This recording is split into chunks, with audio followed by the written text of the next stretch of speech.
উহুদের জিহাদের ময়দানে আবু দুজানা রাদিয়াল্লাহু তাআলা আনহু লক্ষ্য করলেন নবীজি একদম অরক্ষিত অবস্থায়, 3000 শত্রুর টার্গেট আল্লাহর নবী, নবীজির পাশে কেউ নাই, ঢাল নাই, কোন সৈনিক নাই, 3000 শত্রু আল্লাহর নবীকে লক্ষ্য করে তীর বল্লম ছুঁড়ে মারছে।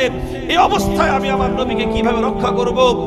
আবু দুজানা রাদিয়াল্লাহু তাআলা আনহু নবীজিকে বললেন, দোহাই লাগে নবী, আপনি দয়া করে বসে পড়ুন।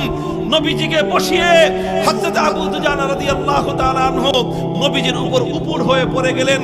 সামনের দিক থেকে যতগুলো তীর আসলো আবু দুজানার পিঠের মধ্যে বিদ্ধ হলো, পেছন দিক থেকে যতগুলো তীর আসলো আবু দুজানার দুই রানের মধ্যে বিদ্ধ হলো, ডান আর বাম দিয়ে যতগুলো তীর নিক্ষিপ্ত হলো আবু দুজানার দুই হাতের মধ্যে বিদ্ধ হলো।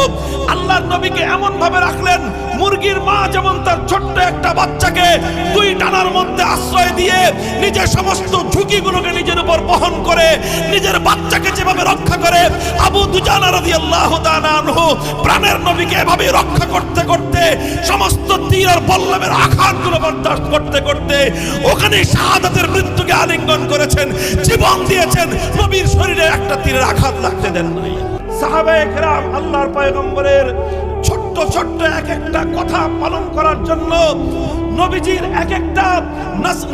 এক একটা নির্দেশ পালন করার জন্য জীবন দেওয়ার মধ্যে তারা নিজের জীবনের সার্থকতা খুঁজে পেতেন।